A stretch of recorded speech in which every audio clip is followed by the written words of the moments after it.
300.000 pesos sin meter el acero.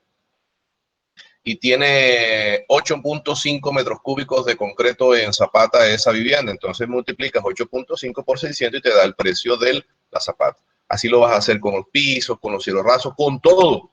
Por eso es que uno tiene que ser escrupuloso a la hora de medir cantidades de obra para que no se le escape nada. ¿Por qué? Porque a la larga tú, cuando vas a hacer una obra de esta, de carácter, por ejemplo, privado, y yo te contrato a ti, tú me dices, bueno, yo te hago el diseño lo arreglamos por otro lado. Tú me haces el presupuesto. Otálvaro, usted me hace la vivienda y usted me dice, ingeniero Fabián, yo esa vivienda se la hago por 300 millones de pesos. Se firma un contrato en donde yo acepto ese precio y ponemos un plazo, 8 meses, 9 meses, y la modalidad de pago. Entonces yo te doy un anticipo del 50%, tú comienzas la obra y periódicamente tú vas a hacer las actas parciales. Pero ¿qué pasa? Cuando tú comienzas la obra, te acuerdas de que te acordaste, por ejemplo, de que se te olvidó hacer la placa donde se sostiene el tanque elevado y no colocaste el tanque elevado dentro de las cantidades. O, por ejemplo, asumiste de que las zapatas tenían 55 kilos por metro cúbico y resulta que son 60 kilos por metro cúbico. Es decir, te descachaste en 5 kilos por cada metro cúbico. Son 8.5. Estamos hablando de 8.5 por 8, 40 y pico kilos de acero. Entonces ahí comienzas tú a fallar. ¿Por qué? Porque te equivocaste midiendo. Por eso es que nosotros tenemos que ser escrupulosos en eso. El análisis de precio unitario es una parte del presupuesto, no es presupuesto. ¿Estamos, señorita Carol? Sí, profe, gracias. ¿Qué otra duda? Una pregunta capciosa. ¿Ya saben cómo grabar las clases?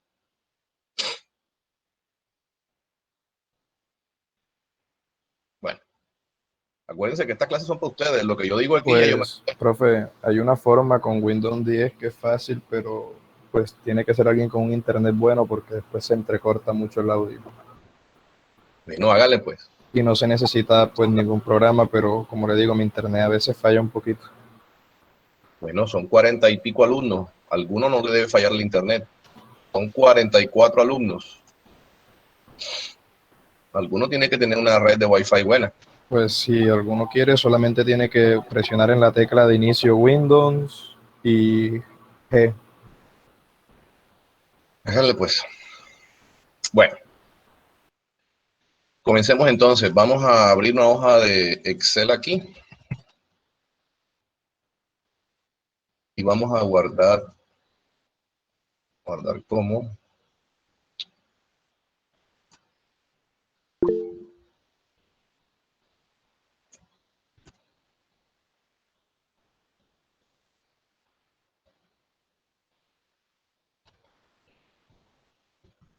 Es que 2403.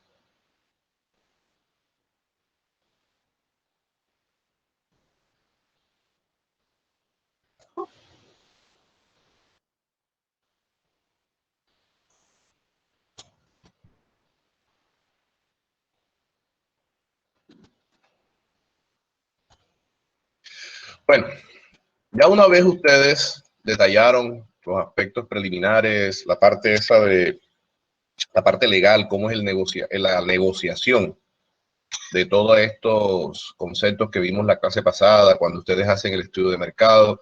Vamos a traer la clase que vimos la última vez.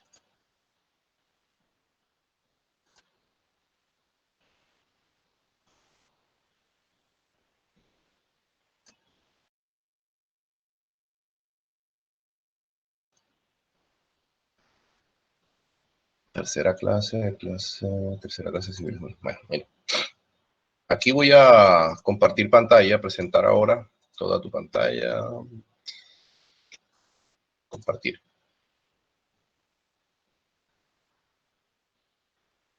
Esta fue la clase de hace una semana en donde hablamos de el negocio de la construcción, cómo era.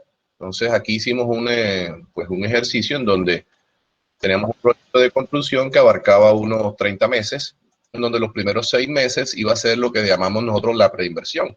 Aquí pusimos un ejemplo de 500 millones de pesos, en donde vamos a hacer digamos, las ideas, los estudios de mercado, estudios de suelo, adquisición del lote, diseños, estudios de suelos, etcétera. Todo esto con respecto a la preinversión.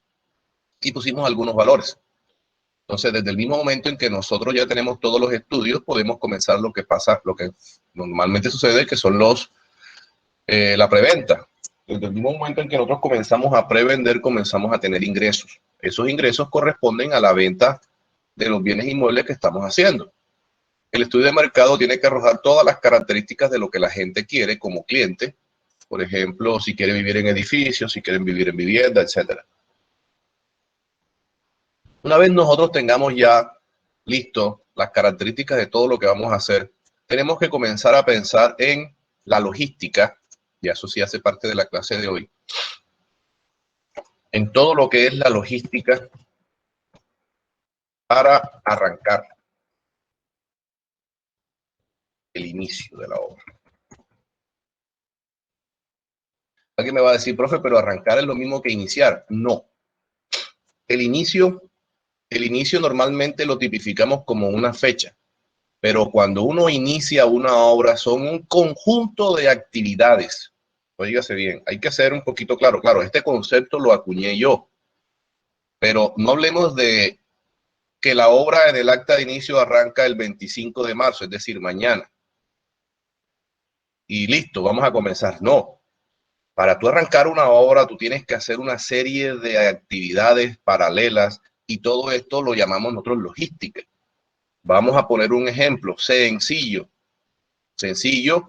desde el punto de vista constructivo. Un pavimento en una zona rural, una placa huella de 500 metros en una zona rural. Solamente con el hecho de pensar en construir algo en una zona rural, ya tenemos que pensar en almacén o bodega, tenemos que pensar en cómo vamos a hacer el concreto, definir si el concreto lo vamos a hacer a mano, lo vamos a hacer. Esta conversación ya la tuvimos, lo vamos a comprar, etcétera. Independientemente si nosotros vamos a comprar el concreto, o sea, ya el concreto hecho, pues tenemos que pensar en que el acero, independientemente si lo compramos figurado o no, tenemos que almacenarlo en obra.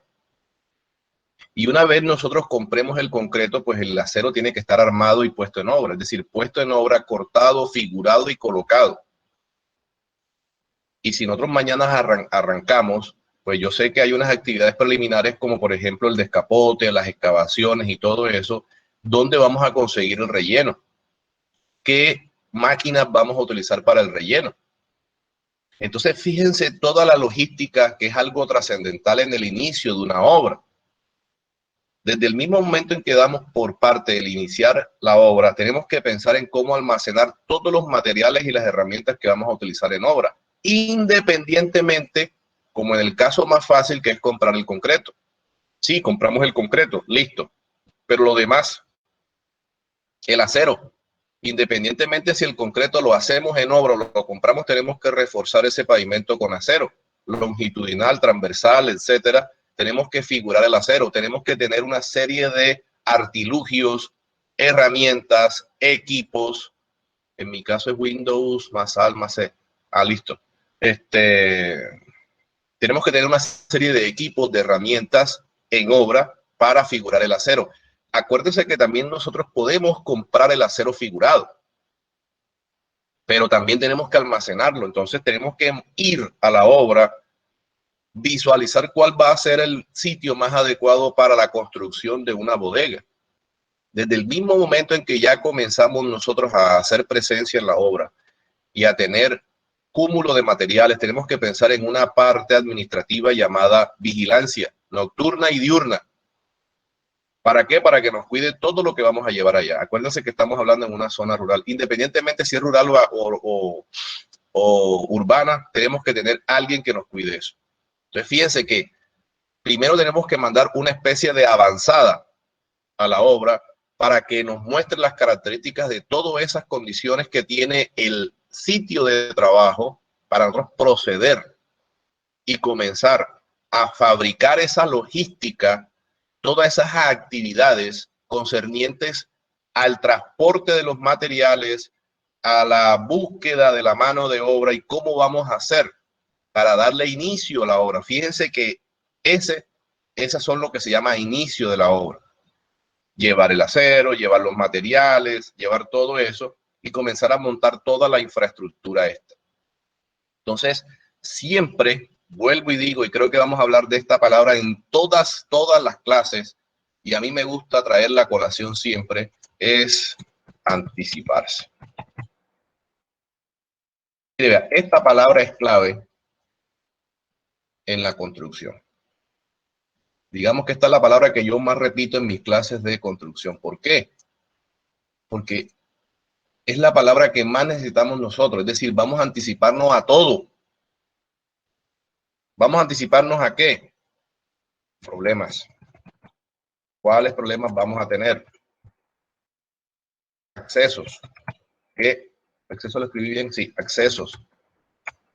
Almacén. ¿Cómo vamos a almacenar todo? Personal a cargo. Transporte. Es decir, tenemos que saber quiénes van a encargarse de todo esto. Y el hecho de anticiparse es saber la metodología que vas a utilizar en la construcción. Es decir, ¿qué metodología vas a utilizar tú en la construcción? Es el saber cómo vas a construir.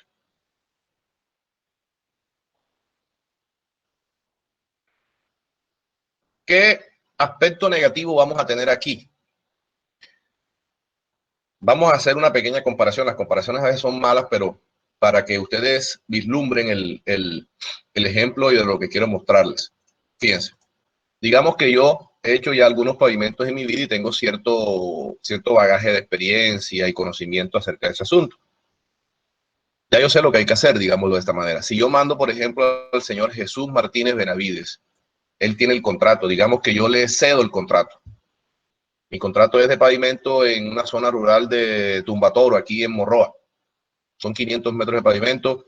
Y yo digo, no tengo tiempo para hacerlo. Jesús Martínez, te voy a ceder todo el contrato por todo el valor. Jesús se va directivo para allá. Jesús de pronto no tiene el conocimiento, no tiene la experiencia, no tiene esa, digamos, toda esa lluvia de conocimientos que le da la experiencia para saber qué aspectos tener en cuenta en ese momento. De pronto él comienza a consultar a personas que ya han hecho pavimentos que hay que hacer. No estoy diciendo que no sepas hacer pavimento. Una cosa es saber hacer pavimento y otra cosa es iniciar una labor. Fíjate que estas consideraciones técnicas no se las explicaron a ustedes en vías 3, cuando Fernando Joven les explicó a ustedes pavimento. Ustedes la aprendieron fue cómo se diseña un pavimento. Que el pavimento rígido tiene una base, se le coloca la base de 25 centímetros con un CBR superior al 80%, etcétera. Que el pavimento flexible es así, con ciertas emulsiones, con ciertas mezclas asfálticas en frío, en caliente, etcétera. Y pues básicamente ustedes lo que hacen es el diseño y saben lo que tienen. Pero eso es diferente a saber cómo se construye y cómo, por ejemplo, llevar una finisher a Tumbatoro, en Morroa. Entonces, ¿cómo vas a imprimir? ¿Vas a imprimir a mano? ¿Vas a imprimir con máquina? Es decir, con carro tanque. La imprimación a máquina es un absurdo porque eso consume un 50-60% más de emulsión imprimante. Es decir, todas esas consideraciones, ¿cómo las vas a tener? ¿Dónde consiguen una finisher? ¿Saben lo que es una finisher, verdad? ¿Alguien no sabe qué es una finisher? Yo, profe. La finisher en español significa terminadora. Es la máquina que coloca la carpeta asfáltica. Ella tiene una tolva en la parte frontal. Avanzando en la parte frontal, ella se pega a la parte trasera de la volqueta. La volqueta levanta el asfalto. Ella cae en esa tolva y ella tiene un sistema, unos tornillos sin fin y va colocando la carpeta asfáltica. Normalmente siempre es el 50% de una calzada. Ustedes saben que la calzada tiene 7.3 y la mitad es 3.65. Ella va colocando el cordón, lo que se llama la carpeta asfáltica, de 3, de 4, de 5 pulgadas, depende del diseño, va colocando. Entonces, ella va avanzando a medida que va colocando eso. Hay una cuadrilla que está perfilándola con palas, con rastrillos, está perfilándola y luego viene el rodillo vibratorio. Normalmente la primera pasada es sin vibración para asentar un poco el asfalto y luego el rodillo comienza a vibrar y comienza el proceso de compactación de la carpeta asfáltica. Y luego, por último, viene el rodillo liso de neumáticos lisos para quitar las huellas y todo eso. Vamos a mostrarles una... Creo que yo tengo videos bueno, vamos a finisher, así se escribe. También hay finisher de concreto para que lo sepan. Míralo. Ahí está. Si la ves, no vi tu nombre. Laila. Sí, profe. Aquí está. Esta es la finisher. Si ves la volqueta aquí atrás. Ah, mira, es que esta foto es mejor. Ve. La volqueta va adelante. Ella arroja el asfalto, viene a 150 grados aquí en una tolva y la finisher va colocando el espesor. Estos detallitos, si ves este huequito aquí, esta línea y todo eso, precisamente eso lo va acabando el rodillo. También hay finisher de concreto rígido, mírenla. Estos concretos son especiales. Mírenla acá. Esto es asfalto. Entonces ella va colocando el asfalto, normalmente sale a 150, 160 grados y pues ahí va dando el acabado. Eso es lo que es eso. Entonces, a eso voy. Las condiciones, las características, toda esa logística que uno tiene que tener en cuenta para darle inicio a una labor. Entonces, ustedes tienen que saber anticiparse e infortunadamente, como le estaba diciendo el señor Martínez Benavides, infortunadamente todo esto que está aquí, y esto lo voy a englobar en esta manera, todo esto depende de experiencia. Experiencia. Es más, yo les voy a decir algo. Les voy a preguntar algo. Si les pregunto a ustedes qué libros de geotecnia conocen, menciónenme algunos, por favor. Está el libro del profesor Rodrigo. ¿Cuál otro? Está el Software and Software. Está... Yo tengo algunos aquí porque yo soy un... Braja, profe. ¿Cómo? Juárez Vadillo, profe. Juárez Vadillo, ¿cuál otro? Yo soy un ¿cómo se llama? Un geotecnista frustrado. Yo comencé a estudiar geotecnia. Y gracias a Dios me retiré. Deme un minuto.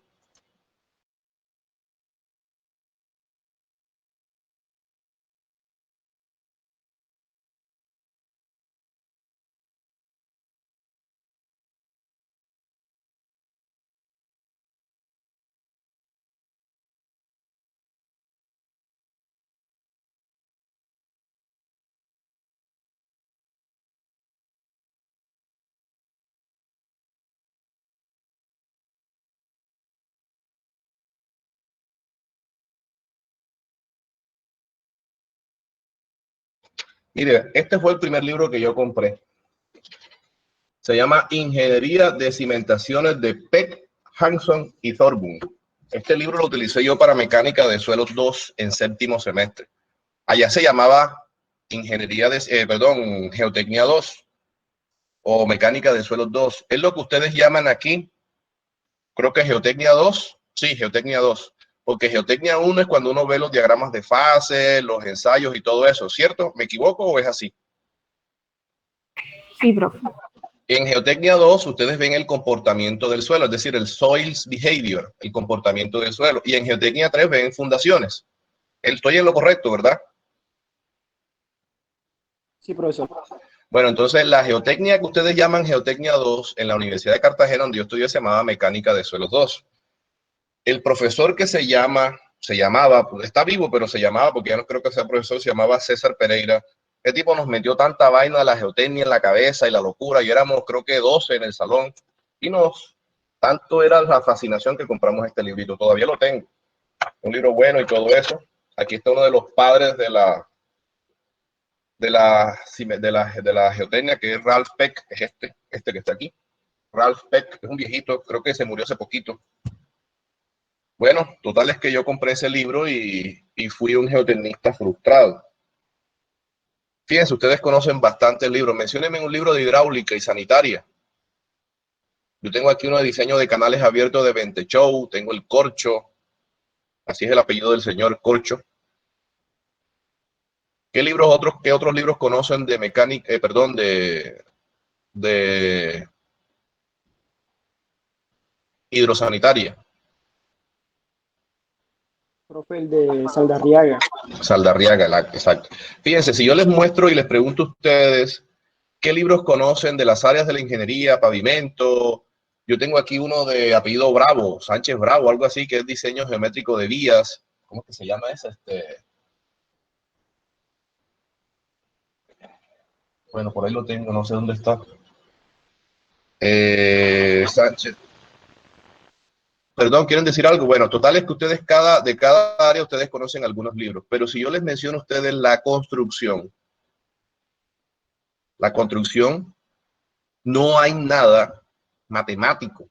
Es decir, ustedes, por ejemplo, cuando van a diseñar un muro de contención, ustedes hallan presión activa, presión pasiva, la no sé qué, la no sé cuándo, a nivel freático, que eso se afecta por aquí, por allá, y eso. Cuando ustedes tienen un tipo de rasante cuyo CBR es inferior a 4, pues hay que reemplazar la rasante por un material de préstamo de mejor calidad para proceder a hacer los diseños de pavimento. Son las cosas que yo me acuerdo. Por ejemplo, Invías, para que usted considere el material de base, tiene que tener una granulometría específica, tiene que tener material un CBR superior al 80% para que se considere base. Entonces, todas esas consideraciones son técnicas y son considerables porque usted las tiene dentro de un manual. Pero cuando usted va a construir, no hay nadie que le diga tienes que hacerlo así o tienes que hacerlo de esta manera. No hay un manual. Por eso es que los libros de construcción son escasos. Los libros de construcción son escasos, porque es que hay varias formas de construir lo mismo y ninguna es mejor que otra. Por ejemplo, la señorita Carol Otálvaro puede construir una cimentación de una manera, la señorita Lina Hoyo la puede hacer de otra manera y el señor Ever Mercado la puede hacer de otra manera. Por ejemplo, Carol la hace con concreto comprado. El señor Ever Mercado lo hace con concreto hecho en obra con cemento marca Argos. Y la señorita Lina Hoyos lo hace dentro de la obra y no compra Argos, sino que compra Ultracem, por ejemplo. Y Lina compra la arena en Lorica y Lina compra la grava, no compra triturado, sino compra canto rodado traído de Córdoba. Entonces, fíjense que son tantas cosas diferentes, tantas modalidades diferentes. La formaletería puede utilizar metálica o de madera. Entonces, son tantas formas diferentes de construir que aquí lo que importa, y por eso estaba poniendo el ejemplo de los libros y de todo eso, importa mucho la palabra esta que escribí aquí, la experiencia. Entonces, ustedes van cogiendo esa experiencia. Por eso es que, paralelo a estas clases, y esto digamos que es casi que obligatorio, yo tengo que transmitirles a ustedes el conocimiento que he adquirido en mis obras, las metidas de pata que yo he tenido, los errores que yo he tenido. Uno aprende bastante de los errores en la construcción, bastante, porque es que los errores en la construcción son costosos, pierdes tiempo y pierdes plata. ¿Y a dónde voy con todo esto? A que ustedes van cogiendo experiencia y saben por dónde el camino se les hace más fácil. Entonces, tiene uno que transmitirle las experiencias para que ustedes vayan describiendo su propia metodología constructiva. Entonces, todo este bagaje de conocimiento que van adquiriendo ustedes les va sirviendo a ustedes mismos para ir perfeccionando las técnicas constructivas de las diferentes obras que van a tener. Mire, yo les voy a poner un ejemplo sencillito y eso es cuando veamos la parte de estructura, cuando vayamos a ver las columnas y todo eso. Anteriormente, ¿cómo hacía yo el proceso constructivo? Yo cogía, fundía mis zapatas, fundía los pedestales y los pedestales se pueden fundir junto con las vigas de cimentación o se pueden fundir independientes. Eso depende del modelo constructivo que ustedes tengan. Es decir, ustedes pueden colocar los pedestales y dejar los pelos. Los pelos son los aceros de las vigas que lo atraviesen y ustedes después funden las vigas. Eso está correcto y eso no hay objeción y no hay una que sea mejor que la otra. Cuando ya tú fundías los pedestales, yo tenía que ganar tiempo fundiendo columnas. Entonces yo enseguida erigía las columnas. ¿Qué pasa? Una vez me llovió y yo no había fundido el piso. A veces uno coloca una plantilla de piso que va de 5, 6, 7, 8, hasta 10 centímetros que viene siendo, no es una placa, es una plantilla de piso, que es del primer piso. ¿Qué pasa? Cuando yo comencé a colocar los gatos para arriostrar las columnas, eso se formó ¿cómo se dice? Un lodazal. Llovió, los gatos comenzaron a desplomarse, inclusive una columna me quedó desplomada y tuve que demolerla. Entonces, ¿a dónde apunto con esto? A que ya yo después de los pedestales no busco la manera de fundir columnas enseguida, sino que yo primero organizo todo lo del primer piso. Para tú fundir la placa, esa o la plantilla, debes tener todas las instalaciones hidráulico, sanitarias y eléctricas ya embebidas y ya colocadas para hacer todo eso. ¿Por qué? Porque después que tú fundas no puedes romper, sería antieconómico. Entonces tú puedes ir fundiendo por partes de tal manera que te dé una superficie sólida donde arriostrar todos los soportes de las columnas. Y ya tú no tienes el problema de que llueve y se te va a formar un lodazal. Otra consideración también puede ser que ustedes tengan la facilidad de colocar un relleno de buena calidad en todas las divisiones entre columnas y entre vigas de cimentación, y ahí se pueden apoyar. Pero lo importante es que aprendan de esos errores. De esos errores aprenden. Entonces, eso les va perfeccionando a ustedes la técnica y todo esto concerniente a anticiparse. ¿Cómo vamos ahí? ¿Qué preguntas tienen?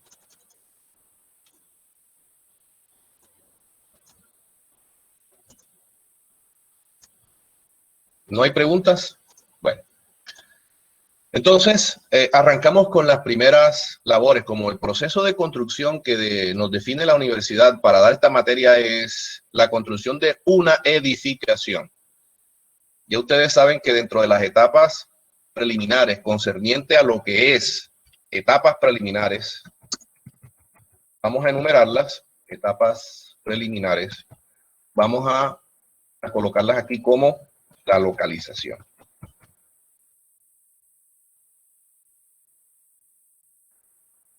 La localización la damos por sentada, porque nosotros, si fue un contrato de índole pública, nosotros tuvimos que hacer una visita previa.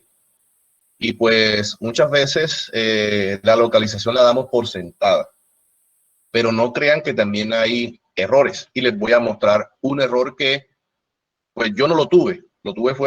Eso fue un error que se transmitió desde el comprador del lote hasta el comisionista y luego la persona que compró el lote y que me buscó a mí para hacerlo. Ya les voy a mostrar a qué me refiero. Vamos a buscar aquí esto. Sí, así. Vamos a hacer esto de esta manera.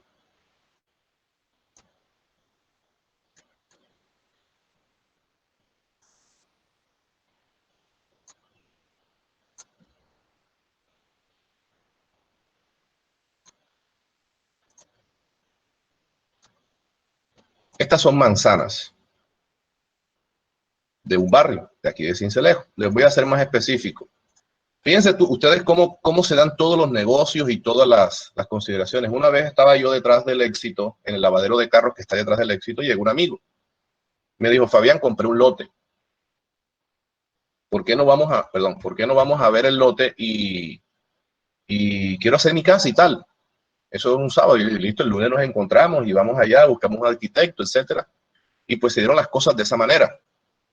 El amigo mío me dijo, compré este lote que tiene 8 metros de frente por 20 de fondo, en la Toscana. Palabras más, palabras menos, era parecido a esto que está aquí, que está viendo aquí. Esta es la calle principal de la Toscana, y por aquí estaban su lote. El lote de él era, si mal no estoy, era este. Este era el lote de él. Este era el lote de él. Aquí había otra manzana. Y este era el lote de él. Lo fuimos a ver.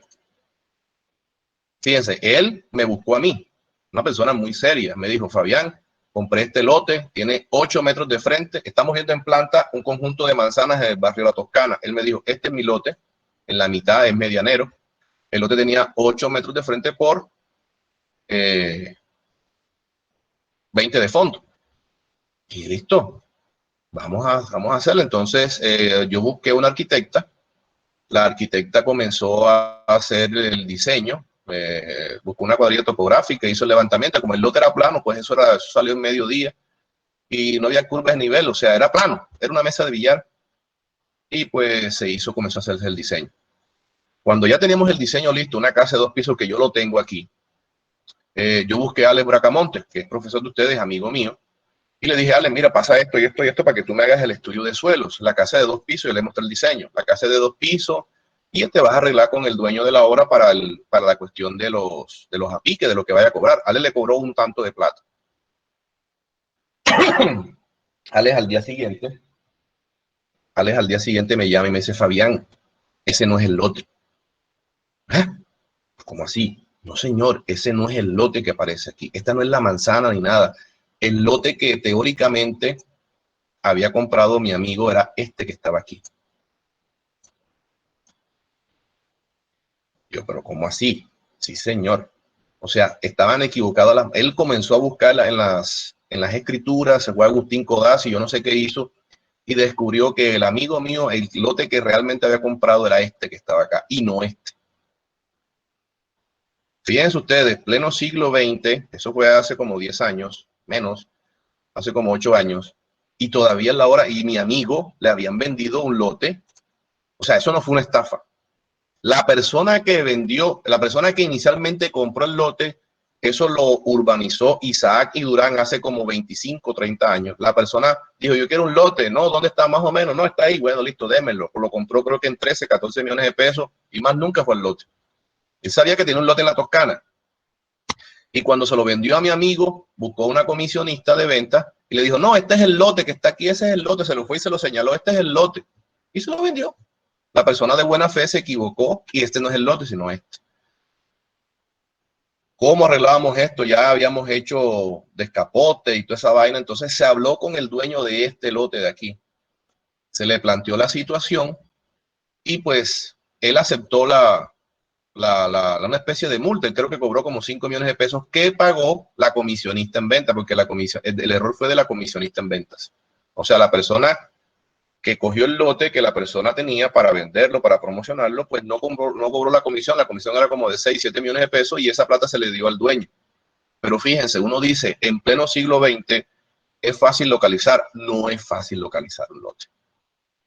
Parece algo absurdo, parece algo abstracto, bizarro, pero fíjense, me pasó a mí, claro, yo no tuve culpa porque a mí me viene a buscar una persona, quiero que hagan a mi casa y este es mi lote, él me lo señala, yo creo en su buena fe. Pero para futuras referencias, ¿qué hago yo? Pásame los documentos del lote, pásame el certificado de libertad y tradición, pásame las escrituras y tú corroboras.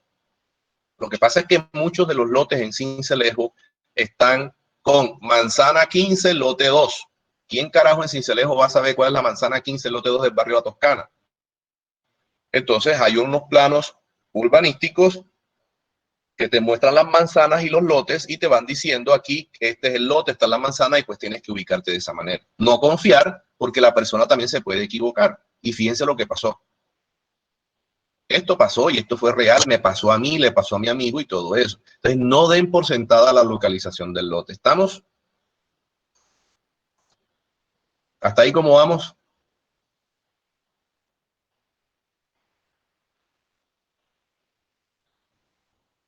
Bien, profe.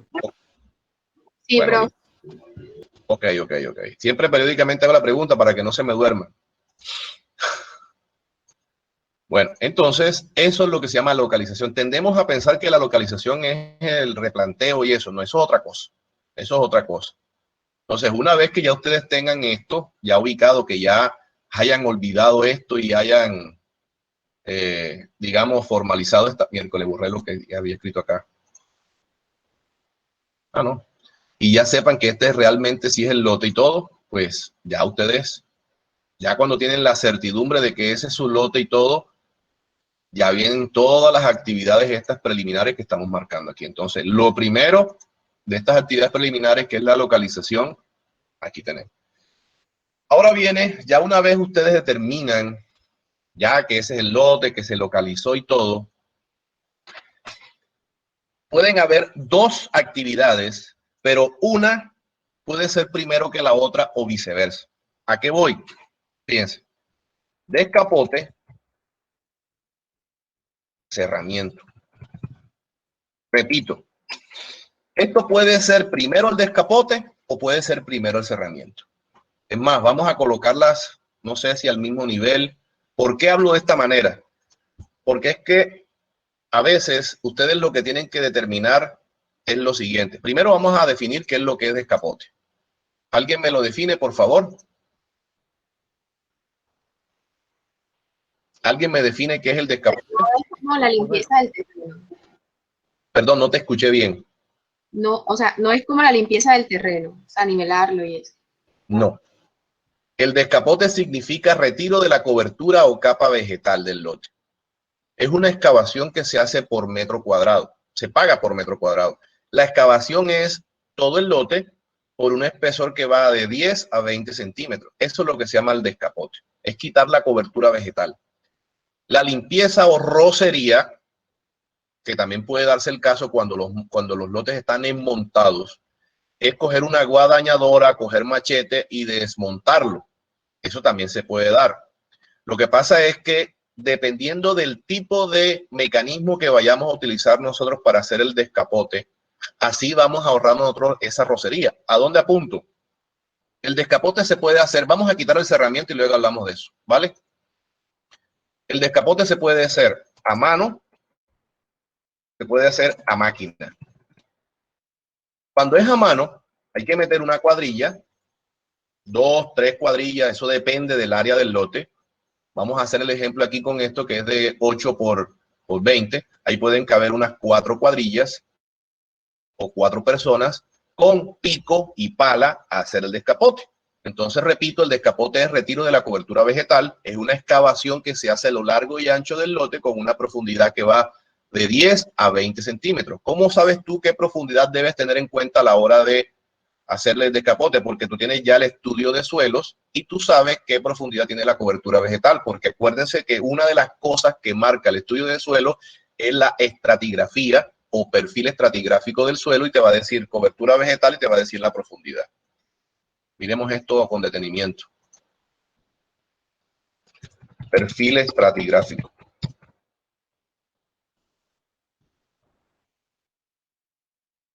Profe, esos no son los cortes que se hacen con la motoniveladora, ¿no? Sí, sí, sí, pero por eso yo coloqué aquí donde fue, aquí dije a mano o a máquina. Estamos viendo el escenario cuando es a mano, ¿vale? Y luego miramos el escenario que usted acaba de describir, ¿sí? Mire, el perfil estratigráfico es esto.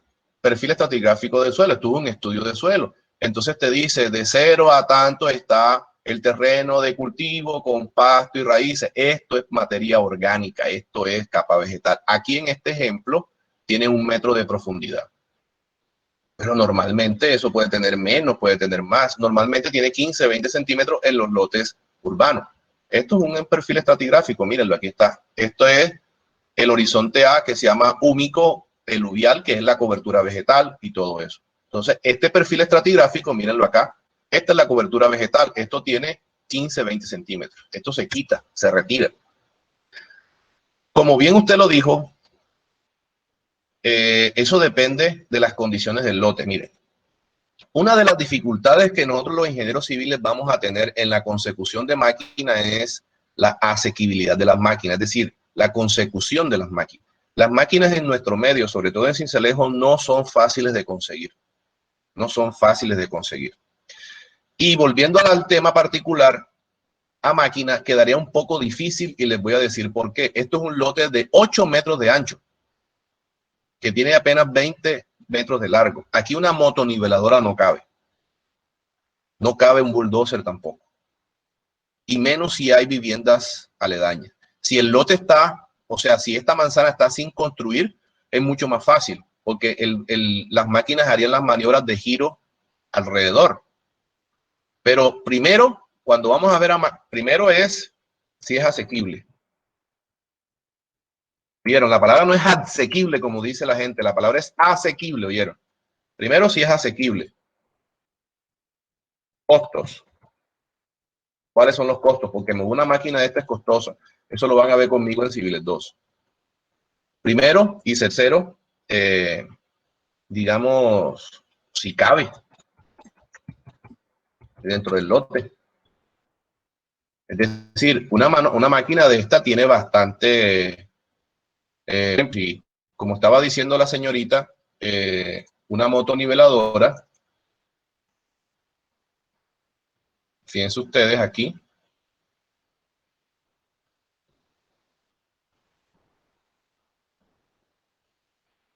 Manual de Caterpillar, manual de Caterpillar 20. Hablamos de motoniveladora. Estas clases las doy yo en Civiles 2, así que eso lo van a ver conmigo. Motoniveladoras.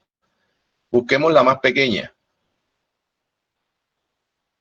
Esta es la más pequeña, la 120K.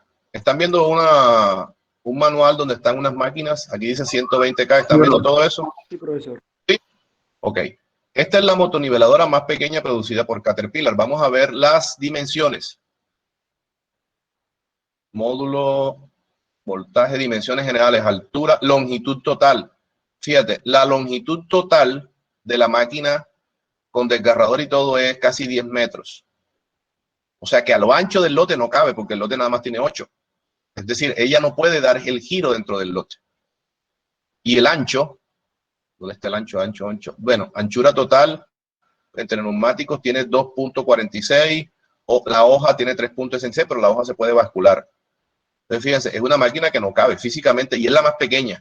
Si buscamos una más grande, por ejemplo, la 12M, la 160M, la 24M, esta.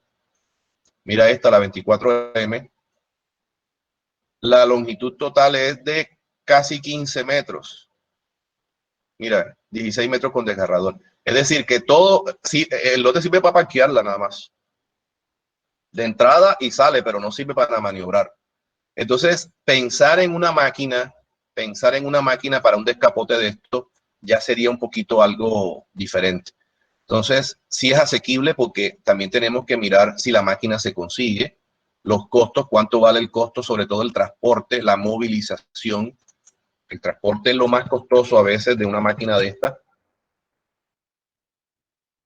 Ahora, me dirán, profe, pero es que hay otras máquinas que hacen descapote. Claro, los retroexcavador cargador, lo que nosotros llamamos pajarita, que son estas máquinas.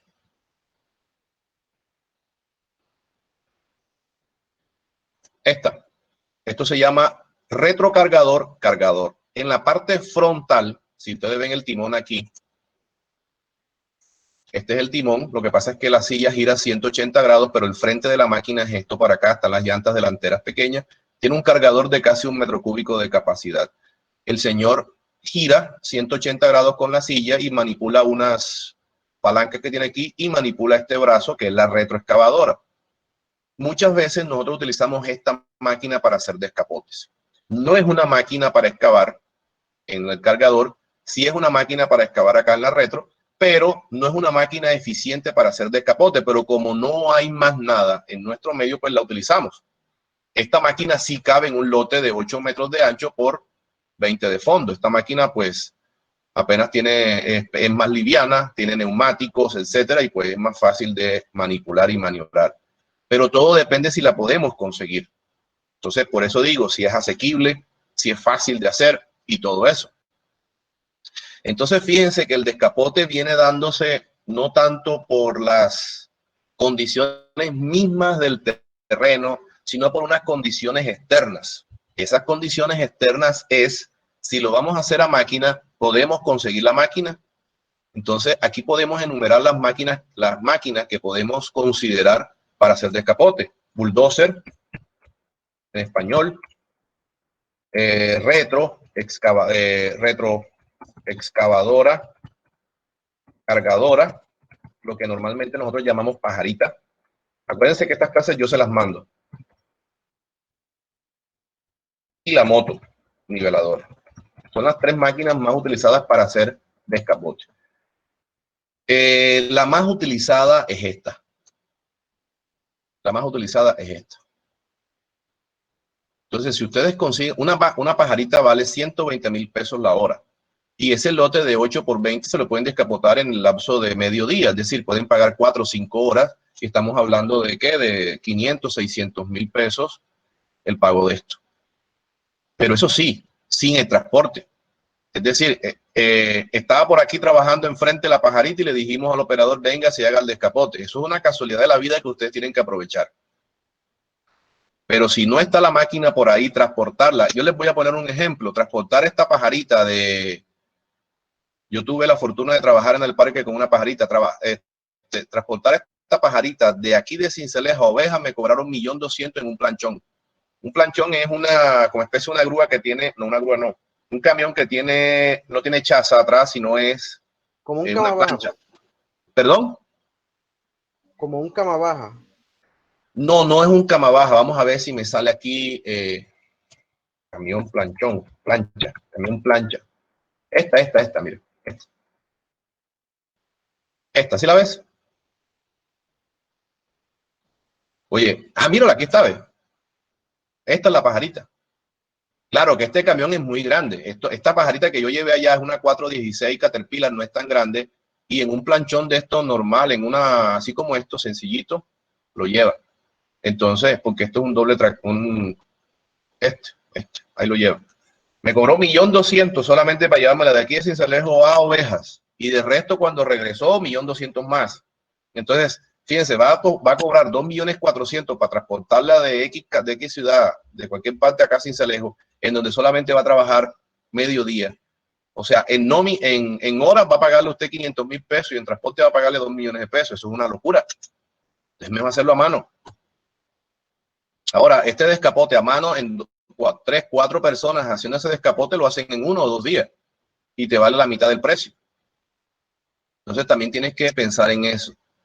Cuando tú piensas a mano, máquina, también tienes que pensar en el rendimiento. El rendimiento. ¿Para qué? Para medir costo y duración. Costo y duración. Hecho a mano o a máquina. Entonces ahí es donde tú comienzas a discernir, comienzas a decir, bueno, yo tengo que hacerlo a máquina porque tengo más rendimiento y porque yo tengo una máquina que está, por ejemplo, a 500 metros de ahí. Y como la máquina tiene neumático, ella misma se puede transportar. Una cosita que tienen que tener ustedes en cuenta, y eso va para todos. Estas máquinas, a pesar de que son autotransportables porque tienen neumáticos, tienen que, por ejemplo, si usted lo tiene, usted sabe dónde queda la Toscana, ¿verdad? Que es el ejemplo este particular que yo les comenté. Vamos a suponer de que esta pajarita está en el Sena, por un lado del Sena, y usted quiere transportarla para acá, para la Toscana. Son como 500 metros, pongamos 1.000 metros de recorrido por calles. Lo mejor que usted puede hacer es buscar y solicitar permisos de transporte con la policía. La policía, usted habla con un policía o va a la policía y pide permiso de transporte. Ellos no van a cobrar nada. Ellos le van a mandar una patrulla motorizada para que simplemente coordine el tráfico y para que esté adelante de la máquina haciéndole aviso a los vehículos que vienen para que no se choquen ni nada de eso con la pajarita. Como eso no cobran nada, ojo, y no estoy diciendo que sea algo ilegal, usted, hombre, usted le colabora a los policías con 50.000 pesos, con 100.000 pesos para que trabajen con ganas, digámoslo de esa manera. No es algo ilegal, no es corrupción, no es un fraude ni nada de eso, simplemente para colaborarle a los policías. Yo lo he hecho. Y no es ni fraude, ni corrupción, ni nada. Usted simplemente le está dando una propina a los policías por su colaboración, porque como ellos no están cobrando, o sea, la policía no le está cobrando por ofrecer el servicio de escolta por un trayecto de 1.000 metros, de 500 metros, usted simplemente de buena persona les colabora a ellos, o les brinda una gaseosa, lo invita a comer, bueno, en fin, simplemente como agradecimiento. Y fíjense que sale mucho más barato que colocar una cama baja o el planchón y transportar una cama, un aparato de esto que vale 2 millones de pesos. Entonces, a eso voy. ¿Todo eso de qué depende? Depende de las condiciones particulares de las obras. Por eso una obra no se parece a la otra. Y por eso los costos son diferentes una de otra y por eso las modalidades constructivas son diferentes. Fíjense que desde el mismo momento en que localizamos el lote, cada uno va a tener una forma de construir diferente. Yo lo hago a mano, yo lo hago con máquina, etcétera. Entonces ya la concientización de cada uno de ustedes se va, digamos, direccionando en la modalidad construida que necesita y que le sea más fácil. Y solamente estamos en el descapote y fíjense las alternativas de solución que tenemos. Ahora podrán imaginarse las que vienen a continuación. Profe, una pregunta, profe. Hágale, al fin alguien me va a preguntar algo. Qué bueno. No sé si concierne de aquí de Civiles 1 o es de Civiles 2, pero Pero ¿sabes cuál es el beneficio, Néstor? dígame. Yo soy profesor de las dos materias. Ah, bueno. Entonces sí te puedo responder. ¿En qué caso no se puede solicitar esos permisos de transporte de maquinaria? O siempre, independientemente de cuál distancia sea, o en algún momento lo No, niegan. hay que discriminar los dos transportes. Cuando es un transporte dentro de la ciudad de carácter urbano, trayectos cortos menores a 500 metros, 1000 metros, es mucho más sencillo, y cuando sean máquinas que tengan neumáticos, es decir, que ellas mismas se pueden transportar. Cuando estamos hablando de máquinas que tengan orugas, no se pueden transportar ni siquiera 1 metro. Cuando me refiero a máquinas con orugas, me refiero a esto.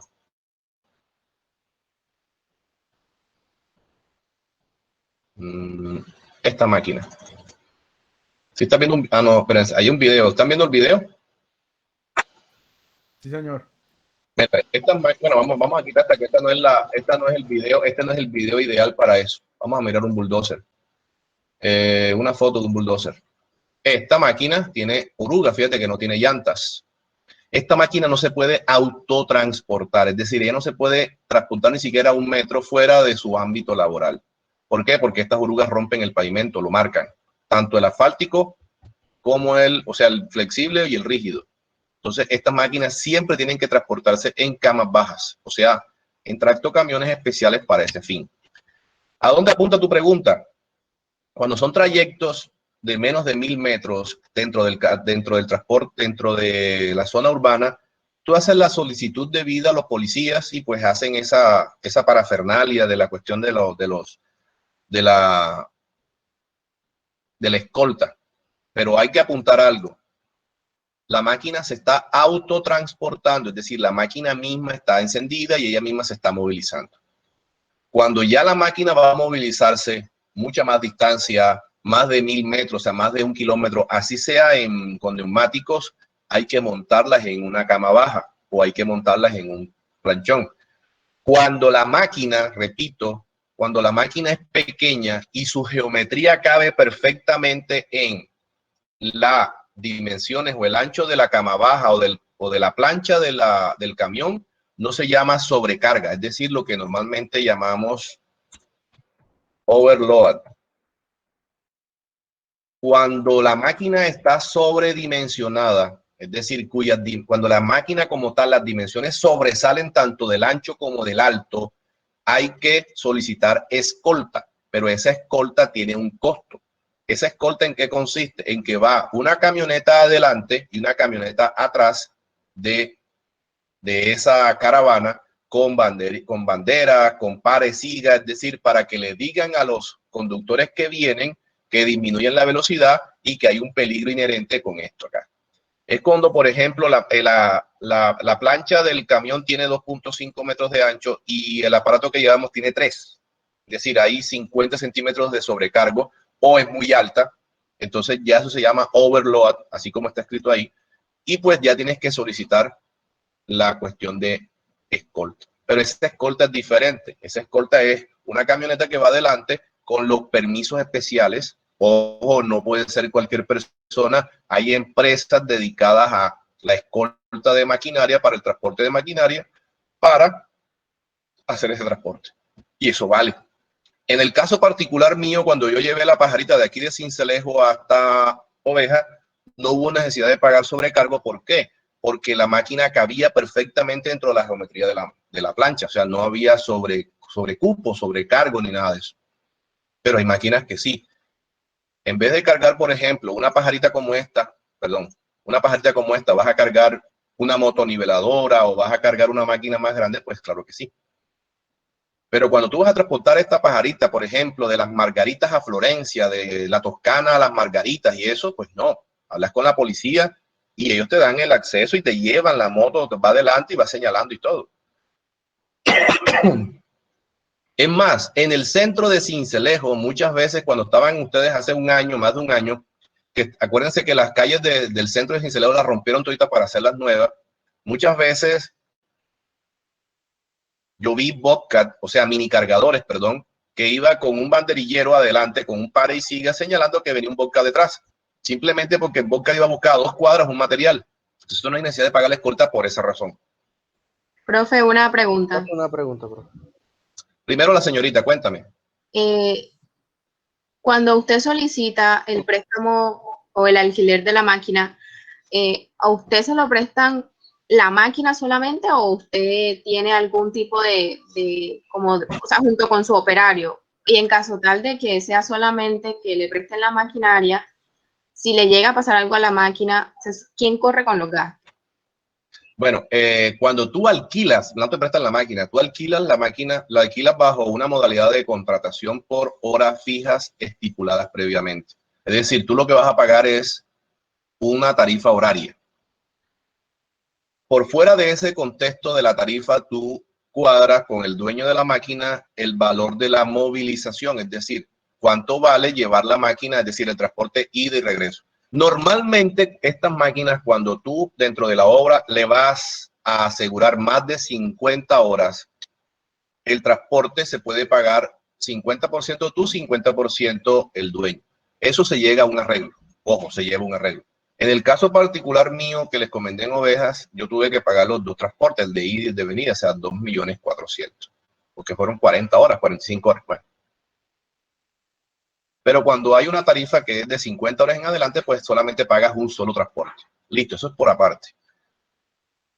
¿Cuánto uno programa y uno deja por sentado? Puede ser con un contrato de índole verbal. Bueno, ¿cómo me vas a cobrar la hora? La hora vale 100.000 pesos, 120.000 pesos. ¿Qué abarca el precio de esa hora? La máquina, combustible, aceites, todo, y operador. O sea, la tarifa horaria incluye todo. Tú no tienes que correr con combustible ni nada. Tú pagas solamente el valor de la hora.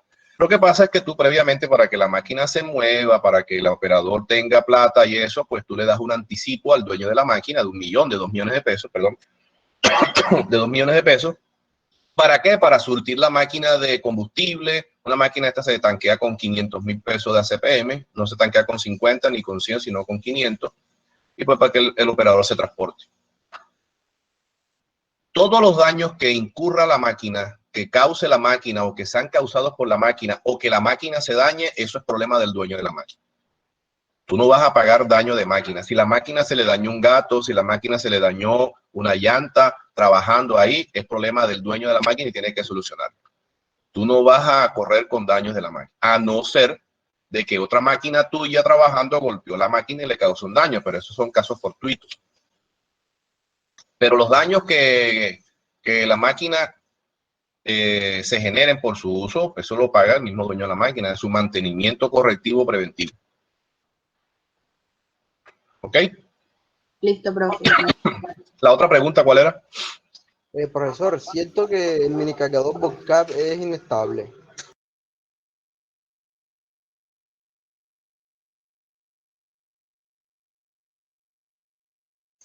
Bueno, el Bobcat es una marca. ¿Oíste? Sí, El profe, nombre técnico es ese tipo de minicargadores. O sea, es un poco inestable, sí, es un poco inestable. Es un poco inestable, pero como vamos a buscar operadores de buena calidad y todo, pues ellos saben cómo manejar la situación, pero sí es un poco inestable. La mayoría de estas máquinas que giran y todo, si no sabes operarlas, pueden ocurrir accidentes. Pero en su mayoría, si tienen buenos operadores y eso, no hay ningún inconveniente. ¿Listo? Profe, una última pregunta para Cuénteme. aclarar esto. ¿El transporte sí lo paga el propietario o la persona que lo solicita? Depende. Eso depende de la cantidad de horas que va a trabajar la máquina. Cuando la máquina va a trabajar muchas horas, y les pongo la situación mía en particular, cuando la máquina, tú proyectas la cantidad de horas que vas a usar. Normalmente la máquina, cuando trabaja 50 horas o más, solamente pagas un solo transporte. Cuando la máquina trabaja menos de 50 horas, se pagan los 2 transportes. ¿Quién los paga? El contratista, no el dueño de la máquina. un tope, digamos que es un arreglo que ya se ha estipulado y se ha generalizado a lo largo de los constructores.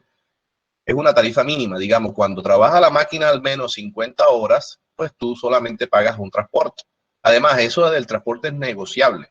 Eso se puede conseguir más barato, más económico, más caro, eso depende de las condiciones. Anteriormente uno consideraba el transporte bastante costoso, estábamos hablando de 2 y 3 millones de pesos. Hoy en día tú consigues estos planchones hasta en 600,000 pesos. Eso depende ya las condiciones. ¿Qué otra pregunta? ¿No hay más preguntas? Bueno, seguimos. Bueno, entonces, en lo concerniente a todo esto de parte del descapote, tenemos que tener en cuenta esto. Lo otro es que acuérdense que yo también coloqué la parte del cerramiento. Este cerramiento se puede hacer o antes del descapote o después del descapote. Por eso hay que tenerlo así, cerramiento. ¿El cerramiento qué es? Simplemente es un límite físico que se le coloca a la frontera del lote para evitar accidentes con los espontáneos y los observadores vecinos. Ustedes saben que la gente, no sé, las construcciones tienen una especie de atracción que la gente va a ver qué es lo que están haciendo, van a ver la máquina. Y ustedes saben, perdón, que dentro de las excavaciones, estas máquinas producen ruido, lanzan partículas. Entonces el cerramiento es una protección más que de nosotros hacia ellos, es para proteger a los espontáneos, a los terceros, a las personas que observan aquí. También marca el límite de la obra. No digamos que ese cerramiento desde el punto de vista constructivo es algo que va a evitar el ingreso de personas ajenas, robos, etcétera, porque eso va a hacerse con un material endeble. Normalmente los materiales que utilizamos para el cerramiento son plásticos, madera, plásticos, lonas de colores verdes o blancas. Entonces son materiales que son bastante débiles y que no van a permitir o no van a evitar el acceso de ladrones. Simplemente es para limitar, y por norma y las leyes te lo exigen. Es para evitar que los espontáneos, es decir, las personas del común accedan a la obra y pues causen accidentes. Acuérdense que si nosotros vamos a hacer el descapote con máquinas, estas máquinas están girando, están moviéndose y la visibilidad que tienen los operadores de estas máquinas es bastante escasa, es diferente a un vehículo normal y pues pueden causar accidentes si esta gente entra aquí. Una cosa que se me olvidaba, el descapote se paga por metro cuadrado, ¿cierto?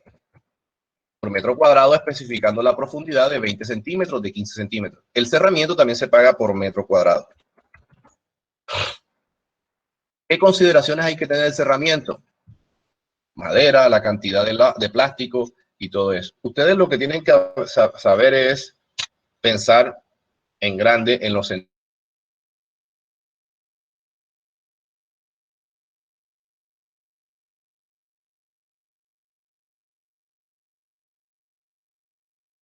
16 y 40 a 56, pues hay que estar pensando en cantidades de lona bastante grandes. Es decir, normalmente el metro lineal de lona tiene un ancho que va, creo que de 1,80 m a 2 metros. O sea, ustedes tienen aquí que comprar 60 metros lineales de lona.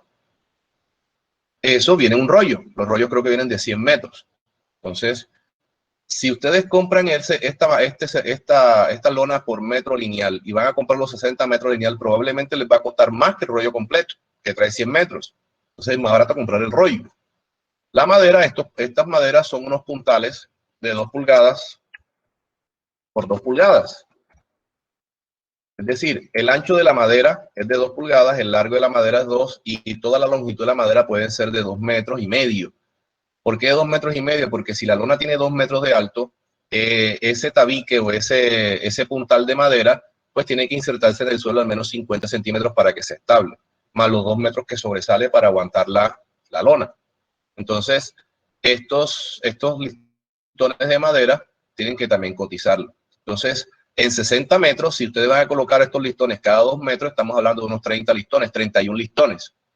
Ya ustedes, entonces, ¿cuáles son las actividades de cerramiento? La excavación puntual de esos listones, la hincada del listón, la colocación de la lona y la pega de la lona con con estos listones de madera. Normalmente se hace con unas tapillas, se le aplana la tapilla y se pone un clavo, o con unos retales de madera también sirve. Pisa la lona y pues evita que se rompa.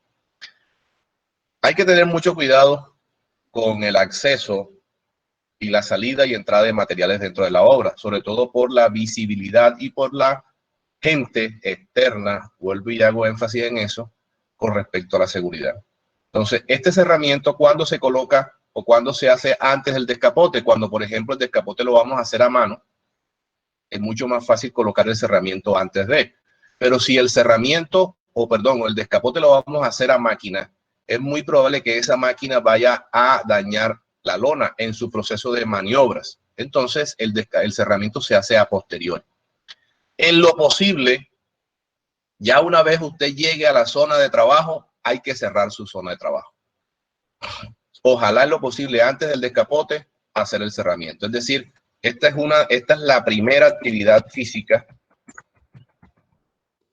que deberá hacerse. Profe, también he Ya. visto cerramientos que lo hacen con láminas de zinc. Así, pues, Sí. cubren más todo el espacio de obra. Y así para los espectadores, por lo menos cuando, o sea, quieren hacer la obra así que no sea todo lo que se está construyendo allá. Lo que pasa Ellos es siempre que ponen de eso. sí, lo que pasa es que yo utilizo zinc. Lo que pasa es que hay una cosita. El metro lineal de lona que vale 2.000 pesos. Yo por ahí tengo un precio de lona. Denme un minuto, yo tengo unos precios de lona aquí. El rollo de 100 metros costó 300 y pico mil pesos. Eso vale, el metro lineal de lona salió a 500 pesos. Y los puntales estos, o sea, el metro de cerramiento te sale como a 2.500, 3.000 pesos. El metro lineal de cerramiento. Cuando tú lo haces con zinc, la lámina de zinc apenas tiene 1 metro de ancho, por 2,5 de largo. Cuando tú haces el cerramiento con zinc, ya no te vale el cerramiento por metro cuadrado, te vale 2.000 pesos, 3.000 pesos, te está costando 15.000 pesos con zinc. O sea, la diferencia son 7 u 8 veces más. Entonces, si tú vas a cerrar, por ejemplo, 60 metros, denme un minuto. Voy a buscar aquí por cuánto me salió a mí el cerramiento. Yo tengo aquí el precio.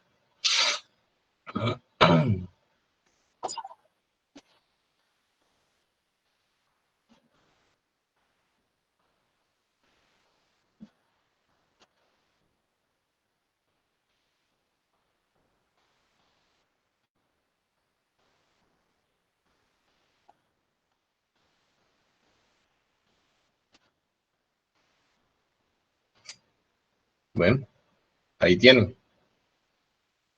No, aquí no está el cerramiento. Limpieza y descapote. Localización y replanteo, demolición, nivelación, excavación. ¿Ves? Qué raro. No hay cerramiento aquí en el presupuesto.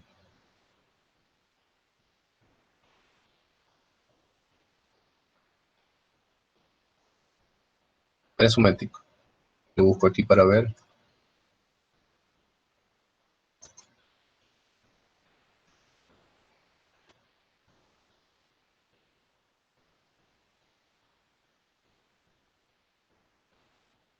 Qué raro, ¿no?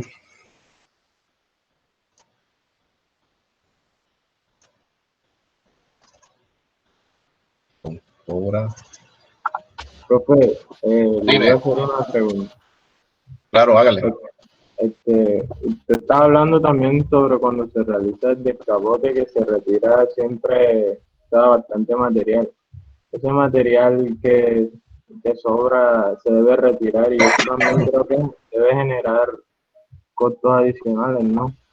No. Ahí no puede haber nada adicional. Ese costo tiene que retirarse. Lo que pasa es que el descapote es una cosa y el retiro es otra cosa. El retiro de material excavado es otra cosa, a no ser de que el ítem como tal tenga considerado el retiro del material. Cuando tú haces el descapote vas a producir bastante material de excavación. Si dentro del análisis de precio unitario el descapote tiene incluido el retiro de material, hay que hacerlo. De lo contrario, hay que hacer un ítem por fuera que se llame retiro de material de excavación. Mira, aquí está. Ya aclaramos esa parte, dame un minuto. Aquí está, cerramiento provisional en malla plástica verde, altura 2 metros, incluye transporte y descarga y todo. Aquí en este caso es por metro lineal por el ancho de los dos, el alto de los 2 metros, cantidad 21, fíjense el precio unitario de 18,000 pesos. O sea, aquí el cerramiento es esto, digamos así, y tiene 2 metros de alto y lo están considerando metro lineal y vale casi 18,000 pesos por metro lineal. Fíjate, metro lineal. ¿A dónde voy con esto? Que si tú lo consideras así con lona y todo, es más, podemos buscar el APU. Podemos considerar el APU, hay que buscarlo. El APU es el 1. ¿Qué? 1.13. Vamos a buscarlo. Es este, mira. Aquí está, cerramiento provisional. Mira cómo es el análisis de precio unitario. Listón de madera de 2x2, como yo les dije, no de 250, sino de 3. Bueno, unidad, cantidad, 0.35, porque es por metro lineal, o sea que va cada 3 metros. 13,000 pesos, 4,500 pesos, puntilla, malla plástica verde, herramienta menor, cuadrilla, y ahí está 17,000 pesos. Si nosotros por X o Y motivo ya no utilizamos malla verde, sino zinc, lámina de zinc, entonces la cantidad es unidad. Y la cantidad, pues como una lámina de zinc por metro lineal, creo que tiene 1 metro de ancho, entonces sería una sola lámina, la máquina, perdón, aquí la lámina de zinc, vamos a averiguar cuánto vale una lámina de zinc. El que me salva a mí la patria siempre es Home Center. Para que se den cuenta ustedes la diferencia de precio.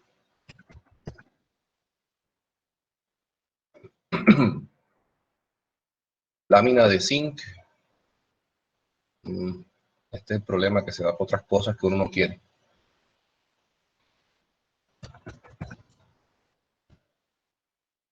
Lámina de zinc.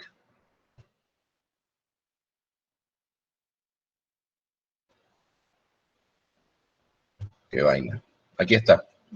Si ves cuánto vale, vamos a buscar la más barata de todas. La más baratiera de aquí es esta. Fíjate que tiene la longitud de 2.43 y tiene 0.8. O sea que la lámina ni siquiera alcanza el metro de ancho, sino 2.43. O sea que tú tienes que colocar una lámina vertical prácticamente para cubrir 1 metro de longitud.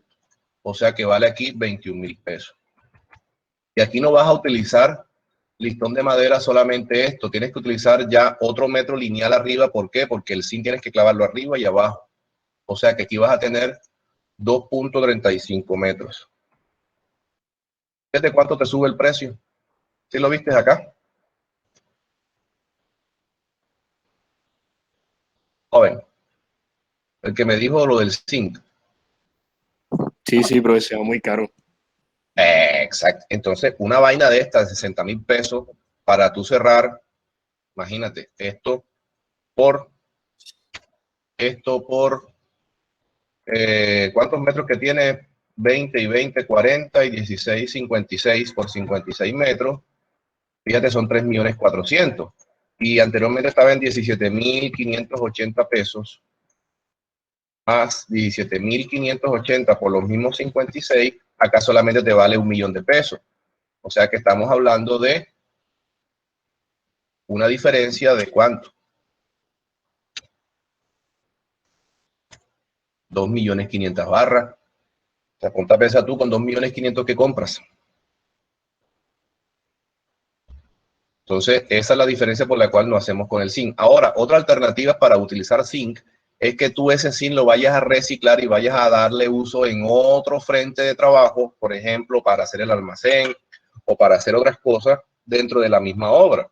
Es decir, tú vas a reciclar lo que tú utilizas y eso. Pero de antemano les digo, todo ese zinc, eso la gente pasa, golpea y eso lo dañan y eso se desbarata todito. Volvamos otra vez al escenario de la pregunta que me dijeron que habían demandas y eso, ¿por qué? ¿Cómo fue el cuento? ¿Qué fue lo que usted me dijo?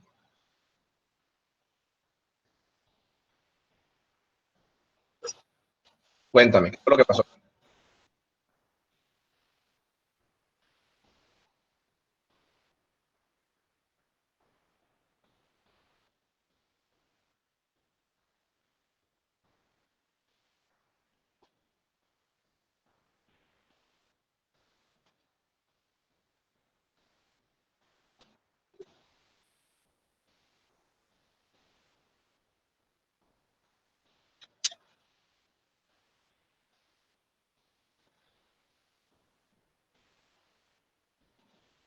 Pero eso es facilito. Compren una pintura de mala calidad, de esa tipo 3 y pinten esa vaina de blanco y ya.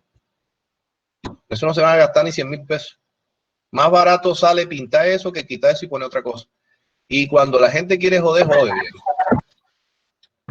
Píntelo de negro, acá no en una refleja obra acá nada. en Chile. Sí, a ver, ¿Qué pasó en Chinú? Clairet. profe, que así hicieron acá en la obra de las viviendas que están haciendo a las afueras como si cogiera para la vía de Leche, Garbado. Ellos pintaron ahora los zinc porque a las personas que vivían cerca les molestaba cuando hacía sol. Listo. Tú compras una pintura tipo 3 de esa blanca o negra o café, coloca la negra y la pintas y ya se acaba el problema. Entonces, es más barato pintar el zinc después de colocado que quitarlo y ponerlo una verde. Bueno, fíjense toda la... Bueno, eso no está en un presupuesto, pero hay unos costos ocultos que es el trato de las personas, en fin, tantas cosas que uno tiene que lidiar. Bueno, entonces, en lo concerniente a nosotros, tenemos el cerramiento, entonces repito, lo principal es la primera actividad que se debería hacer, vamos a, digamos, a colocarla aquí, vamos a tenerla en cuenta acá, cortar e insertar celdas cortadas, digamos que es la primera actividad luego de hacer el reconocimiento y localización. Entonces ya saben cómo se hace el descapote y todo eso. Ya una vez tengamos el cerramiento, el descapote, paralelo a esto, hay que estar pensando también puede ser primero o segundo, aquí sí no hay, Excavaciones. No señor, ¿y dónde vas a excavar? ¿Cómo sabes? Ah, no, la bodega. Exacto, puede ser bodega o almacén y el replanteo. ¿Por qué? Yo diría que primero hay que pensar en el replanteo, bodega y esto. ¿Por qué? Porque el plano te marca exactamente dónde van a estar ubicadas las excavaciones. Y las excavaciones te las van a marcar el replanteo y te va a decir aquí hay que excavar y aquí no. Y cuando ya tú tengas ese replanteo listo, sabes que dónde puede ser ubicada la bodega. Por eso es que este puede ser primero que el replanteo o el replanteo puede ser primero. ¿Oyeron? Yo diría, lo que pasa es que ya uno en el momento que comienza a hacer los replanteos y eso hay que pensar en la construcción de la bodega. Entonces hay que tener en cuenta esto. Repito y quiero ampliar esta parte. Si tú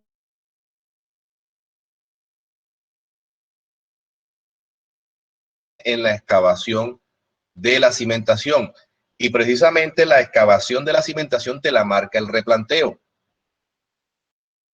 Entonces, ¿cómo carajo sabes cuál es la bodega? Por eso tú tienes que coger el plano de cimentación junto con la la topografía que tenga del levantamiento y pues ubicar bien dónde vas a hacer la excavación y dónde vas a hacer el almacén. O puedes esperar a hacer el replanteo y luego almacenar y hacer la bodega. Lo que pasa es que ya tú después que haces el replanteo, inmediatamente tú enseguida comienzas a hacer las excavaciones y tienes que guardar las herramientas y los equipos de excavación. Entonces, si no tienes bodega, pues vas a tener problemas ahí. Por eso ya ustedes cuando comienzan a hacer el descapote y todo esto, tienen que pensar en hacer el almacén. Inclusive una vez ustedes ya tengan el cerramiento y todo esto, pueden estar pensando en hacer la bodega. Ahora, hablemos de esto. La bodega, ¿qué debe tener? Primero que todo, la bodega debe almacenar todas las herramientas y equipos que no expelen vapores perjudiciales. Por ejemplo, ustedes en la bodega no pueden almacenar una mezcladora. Ustedes en la bodega no pueden almacenar algo que emita vapores. Primero, porque ahí en la bodega va a pernoctar el vigilante. El celador va a dormir ahí en la bodega, va a estar en la bodega. Segundo, si la bodega está cerrada y ustedes tienen combustibles y todo eso, esos combustibles van a generar vapores que se van a acumular y probablemente puedan causar una explosión. Todas las herramientas que no produzcan vapores, martillos, serruchos, todas esas herramientas de mano y equipos que no produzcan vapores, hágale. Todo eso, todos los combustibles y todo lo demás tienen unas bodegas aireadas especiales fuera de ese sitio de trabajo. Tenemos que también tener en cuenta las dimensiones mínimas. Esas dimensiones mínimas, ¿de qué dependen? Dependen de lo que vayamos a almacenar. Es lo que normalmente almacenamos en una bodega, todas las herramientas y los equipos que no produzcan esto, y los materiales como cemento y varilla. Entonces hay que tener mucho cuidado con esto. Ahí no vamos a almacenar piedra, no vamos a almacenar arena, no vamos a almacenar agua, ni nada de eso. Entonces hay que tener cuidado con esas dimensiones mínimas. Normalmente a mí me funciona. Yo creo que es mejor hacerlo en AutoCAD. Bueno, vamos a ver cómo me sale aquí.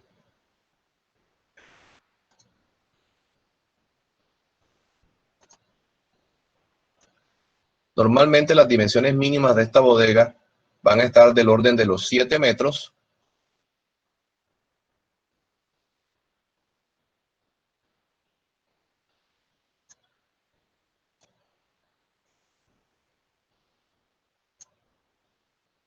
Y aquí va a tener una puerta de acceso. La puerta de acceso va hasta aquí. Creo que va a ser mejor trabajar en AutoCAD. Pero bueno, vamos a ver si me sale el giro de la puerta. Aquí.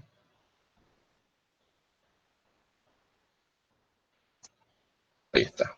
Esta va a ser la puerta. Y el marco va a ser este de aquí. Es decir, esta es la puerta. Perdonen la expresión, pero estamos en Excel. Esta va a ser la puerta. Dimensiones mínimas.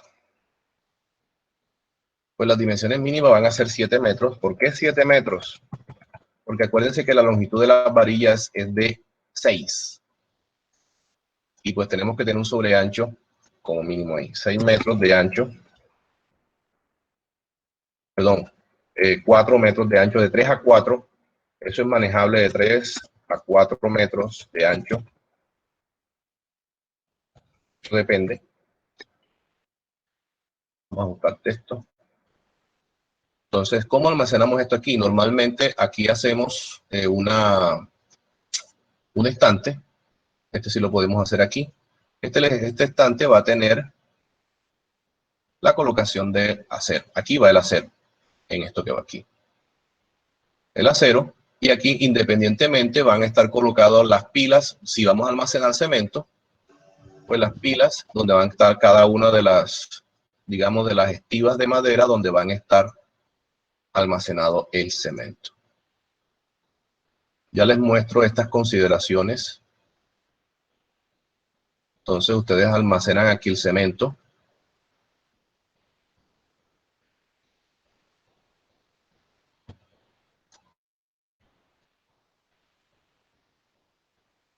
Listo. Entonces esto va a ser el cemento. Vamos a ver si sale aquí. Vamos a hacer cemento. Y voy a colocar una flecha.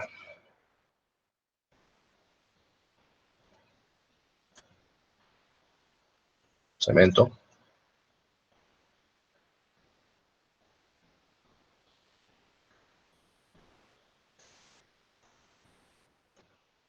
Todo eso va a ser nuestro señor cemento.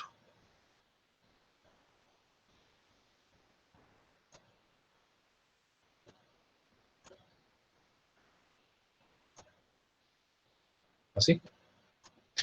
Y esto va a ser acero. Lo mismo, vamos a insertar aquí una flecha. Listo. Vamos a hacer énfasis en ambas cosas. ¿Cómo debe almacenarse el cemento? ¿Cómo debe almacenarse el acero? Fíjense, al tener estos 7 metros de largo, aquí vamos a tener casi 1 metro de disposición para abrir la puerta y para sacar el acero. ¿Por qué tenemos que colocar este acero aquí? Porque si lo colocamos acá, ¿cómo entramos la varilla? No podemos entrar la varilla. Es decir, aquí no vamos a ver apurados para colocar la varilla. Si este cuadro lo colocamos acá, ¿cómo carajo sacamos la varilla de aquí o cómo la reubicamos acá? Entonces, esas son las consideraciones a tener presente. El cemento se almacena en lo que se llama estivas de madera. Estivas de madera. Vamos a buscar aquí en internet cómo es una estiva de madera para que ustedes hagan una idea. Esta es una estiva de madera. Una estiva de madera, estas estivas de madera pueden tener 1,5 de alto, 1,5 de largo. Estas estivas, su función es independizar y que el cemento no esté en contacto con el suelo. Aquí está, mire, vea, estiva de 80 por 1,20, pueden soportar hasta 1.500 pesos, 1.500 kilos de peso, es decir, 30 bultos de cemento. Hay estivas más resistentes, como por ejemplo este es más grande y todo esto. También pueden utilizar tableros de construcción. Los tableros de construcción tienen 1,4 metros de largo por 0,7 metros de ancho. Normalmente yo las estivas de madera las compro, las tengo para todas mis obras. Esto puede costar 40, 50 mil pesos cada estiva de madera. Entonces, estas estivas se colocan en el piso y usted hace los arrumes de cemento de forma ordenada. Es decir, usted tiene que cuantificar y saber perfectamente cuánto cemento tiene en cada estiva. Eso le facilita a usted la contabilidad y la cuantificación del cemento. ¿A dónde voy? Cuando ustedes tienen estas estivas de madera en la parte de abajo, usted coloca 4 o 5 bolsas de cemento en una sola fila y hace 10, 15 filas de tal manera que la altura máxima del cemento esté aproximadamente a la altura de los ojos de la persona. ¿Por qué? Porque si usted el cemento lo almacena más alto, ¿cómo carajo baja la bolsa de cemento de arriba? Ustedes saben que eso es un bulto de cemento que pesa 50 kilos y es una energía potencial ahí que van a tener a más de 2 metros. Entonces la persona le cae el cemento encima y le puede hacer un daño. Entonces la recomendación que yo les hago es que ustedes coloquen la estiva de madera y coloquen máximo unas 10, 12 filas de cemento. ¿Por qué? El cemento aproximadamente tiene unos 15 centímetros de espesor, el bulto. Si coloca 10, pues está dando 1,5 más el espesor de la estiva que son 15, estamos hablando de unos 65. Puede colocar 12, 13 filas de cemento uno encima de otro. Cada fila, ¿cuántas bolsas tiene? Dependiendo del área de la estiva, pueden ser 5, pueden ser 6, pueden ser 7 bolsas de cemento. Lo importante es que cada estiva, usted sepa exactamente cuánto cemento almacena. Si, por ejemplo, cada estiva de madera almacena 30 bolsas de cemento, usted sabe que aquí hay 30, aquí hay 30, aquí hay 30, aquí hay 30 y aquí hay 30. La forma visual que usted se aprende es mecánica. Es decir, usted apenas vea la bolsa, apenas vea la estiva de madera almacenada, usted dice, esta estiva está completa. ¿Cuántas estivas hay? Hay 1, 2, 3, 4, 5, por 3, 15. Son 150 bolsas de cemento que están ahí. Automáticamente lo contó en 5 segundos. Pero si usted comienza a notar que la estiva de madera le falta una bolsita, 2 bolsitas o la ve chueca, usted dice, epa, me están robando el cemento. Es decir, el cemento es fácilmente cuantificable. Entonces, las estivas de madera tienen 2 ventajas. Primero, protegen el cemento de la absorción de la higroscopía que tiene el cemento para absorber humedad del piso. Lo independizan. Segundo, es fácilmente cuantificable. Y tercero, ustedes van rotando el cemento. ¿Rotar el cemento qué es? El cemento más viejo, por ejemplo, el que entró el 23 de febrero, lo almacenan aquí o lo almacenan acá mejor. Es decir, el cemento más viejo lo van a sacar y lo van a consumir de primero. El cemento menos viejo aquí y el más nuevo lo dejan de último. ¿Para qué? Para que vayan rotando el cemento en su consumo. Es decir, siempre aquí van a consumir el cemento que primero entró a la bodega. Es decir, el más viejo. Eso se llama rotar el cemento. Consumir el cemento que primero entró a la bodega, es decir, el más viejo. Eso es lo que normalmente nosotros hacemos. Por eso es que ustedes rotulan el cemento. A esta pila de cemento, a esta estiva de cemento, el cúmulo de cemento, usted le coloca un sticker. De esos pega-pega, de esos papeles que hacen así y se pegan. Este entró el 23 de, estamos a marzo, el 23 de febrero, tiene un mes. Este entró el 15 de marzo. Este entró el 25 entró ayer, 23 de marzo y todos los demás 23 de marzo, o sea que este cemento es el más nuevo, tienes que consumir este. A ese cemento tienes que forrarlo con un plástico, tienes que separar estivas y entre estivas tienes que haber una separación de al menos 50, 60 centímetros que una persona quepa por aquí. ¿Cuál es dígame. La estiva tiene que llevar una separación de la pared a... Sí, Sí, sí, eso lo estaba explicando ahora. Entre estivas es bueno que haya separaciones de 60, 70 centímetros de tal manera que quepa una persona. Y tienen que estar separadas las paredes para que no absorban la humedad de las paredes. A veces estas paredes con las que hacen los almacenes pueden ser zinc o pueden ser de madera y pueden tener humedades presentes. Y este cemento, ustedes saben que el cemento es hidrófilo, tiene afinidad por la humedad, absorbe la humedad. Lo otro es que al dejar ustedes aberturas en el cemento, las corrientes de aire entran, ventilan y sacan esa humedad de ahí. A veces la humedad se acumula, aquí hace más frío que acá, y aquí esta humedad la saca la ventilación que tenga. Entonces también es bueno tener esa separación. Los materiales con los que ustedes utilizan esta bodega pueden ser madera, pueden ser zinc, pueden ser todos los materiales que ustedes tengan a disposición y puedan reutilizar. A veces, normalmente, yo una vez utilicé una bodega que era una especie de contenedor, pero era prestado. Nunca me funcionó bien, pero era prestado. Era bastante caliente, pero para el cemento era maravilloso porque era totalmente hermético. Pero ustedes pueden hacerlo con materiales que ustedes tengan a disposición, madera, zinc. No les recomiendo la tela o lona verde porque eso no protege contra la intemperie. La bodega tiene que ser ubicada en una parte alta. Es decir, la parte más alta del lote en caso de lluvia, pues la escorrentía no llega a donde está esto. Si ustedes tienen el lote bajo y todo el lote bajo, pues traten de hacer un promontorio, o sea, traten de hacer un pequeño relleno de al menos unos 40 centímetros para colocar la bodega ahí. De tal manera que no haya problemas de escorrentía de agua ni nada de eso porque todo esto se daña. ¿Cómo se hace? Normalmente esto funciona a una sola agua. Es decir, ustedes, vamos a ver si me sale aquí el diseño.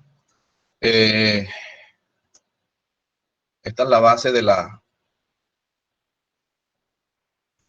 ¿cómo se llama? De la bodega. Aquí tienen ustedes la pared vertical de un lado. Aquí tienen la pared vertical del otro lado y lo funcionan a una sola agua. Una sola agua significa de esta manera, así, que viene inclinada. Así. Como esto tiene apenas unos 4 metros de ancho, pues funciona una sola agua y que tenga la pendiente mínima necesaria. Y aquí está la puerta.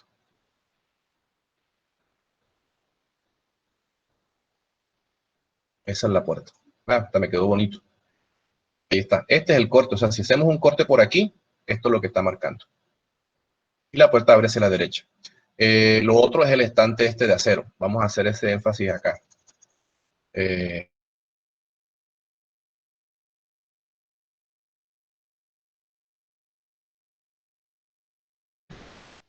Denme un minuto. Vamos a achicar esto aquí.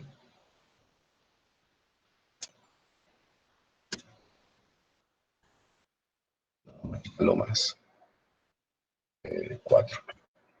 Ahora sí. Digamos que este es...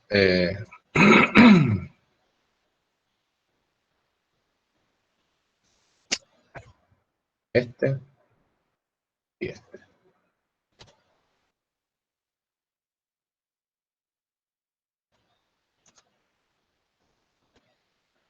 Voy a hacer una especie de estante. Eso es lo que voy a hacer. Una especie de estante para separar el hierro.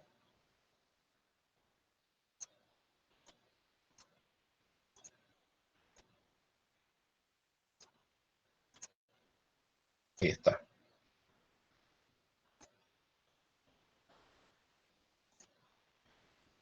Por eso, disculpe, ¿eso para qué es? Acero. Almacenar el acero. Este es, vamos a ponerlo aquí.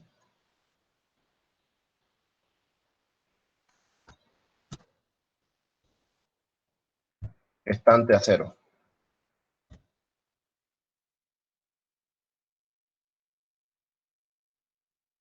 Es decir, esto que está en planta aquí es esto que está acá. Es como especie de un andamio, de un estante de acero. Tú vas a colocar el acero almacenado aquí. Este estante puede ser en acero, en perfiles de acero, o lo puedes hacer en madera. Tú vas a colocar aquí, a la altura de tu pecho, a la altura de tu cintura, esto lo vamos a colocar aquí en otro color diferente, en verde, para especificarles estos colores aquí.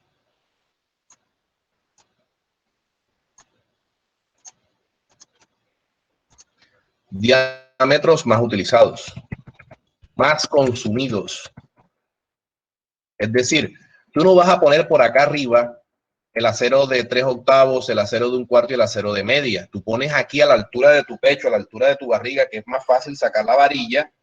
Es decir, el acero que más se consume es el acero de 1/4, el acero de 3/8, el acero de media. Eso es lo que vas a colocar aquí.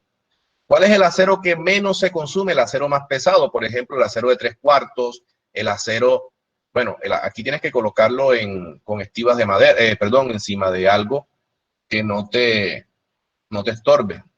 El acero no lo puedes colocar en el piso, aquí tienes que tener una superficie. Y aquí el acero, diámetros menos utilizados. Normalmente son los más pesados para darle estabilidad a esto. A eso me refiero. Esto es un estante o un anaquel, no sé cómo le llaman esto. Vamos a buscar estante, almacenamiento, varillas de acero.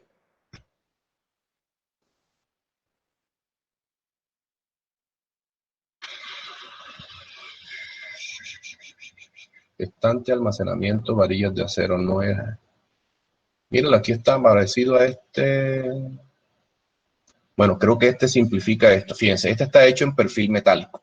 Esto ya cuando ustedes van a almacenar grandes volúmenes de acero, pero para efectos prácticos ustedes pueden hacer esta estructura que yo les estoy mostrando aquí, y vamos a guardarla antes que se borre. Esta estructura pueden ser en madera, pero quieren que sea madera. Estos listones, por ejemplo, tienen que ser madera de 4x4, es decir, madera de 4 pulgadas de ancho por 4 pulgadas de espesor. Esto que está aquí. Los parales también pueden ser empernados, es decir, con tornillos. Ustedes le hacen huecos con taladro y hacen esto. La longitud de esto tiene que ser de 6 metros y pueden colocar apoyos cada 2 metros. Es decir, esto puede tener 3, 4 apoyos para que la varilla no se ondule tanto. Y más o menos es lo que le estoy mostrando aquí en estos anaqueles. Si ven esto, aquí ustedes almacenan, esto tiene aberturas, pero no es el que yo quiero exactamente mostrarles a ustedes. Es algo parecido a esto, pero con este apoyo aquí. Aquí y aquí tiene un paral de apoyo, aquí está emboladizo, pero aquí no, aquí sería apoyado, acá y acá, en donde ustedes van colocando el acero. Entonces, ¿cuál es el acero que más se consume? Pues el acero que más se consume en una obra normalmente es el acero de los estribos, que es acero de 3/8, de 1/4 y de media. Ese acero se coloca en la zona verde, es decir, la zona más cómoda para sacarlo. El acero más pesado, el acero de 3/8, perdón, de 3/4, de 7/8, de 1 pulgada, se puede colocar acá abajo. Y acá arriba, por lo que falta, en el de 5/8, que no le hemos mencionado, se puede colocar acá arriba. Acá arriba también se pueden colocar las tuberías. Las tuberías de PVC se pueden colocar aquí.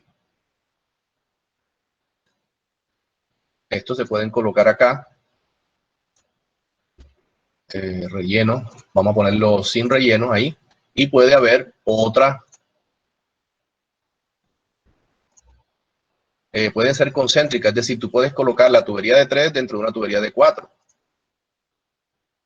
Por ejemplo, aquí la ponen más grande. De esta manera. Así. Entonces tú, por ejemplo, tienes tubería de 6 pulgadas, la de 4 la pones adentro, la de 3 la pones adentro, la de 2 la pones adentro y así, de tal manera que funcione de forma concéntrica. Y aquí puedes colocar la tubería de PVC, tanto de hidráulica como de sanitaria.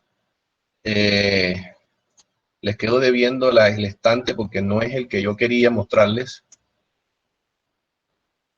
Vamos a ver si lo consigo. Pero es parecido a este, simplemente que este debe tener un apoyo acá y un apoyo acá. Estos son metálicos, pero vamos a buscarlo de estante, almacenamiento, varillas de acero, de madera.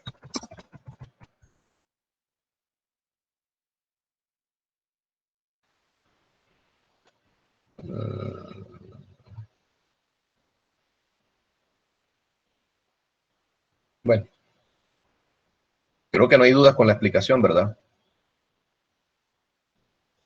Es un anaquel de esto que lo hacen de madera, pero una madera bastante resistente y ustedes van a colocar las varillas allá adentro.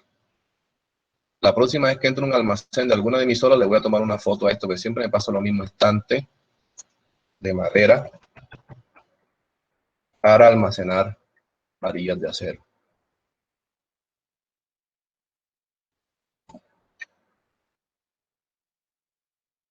A ver si así sale.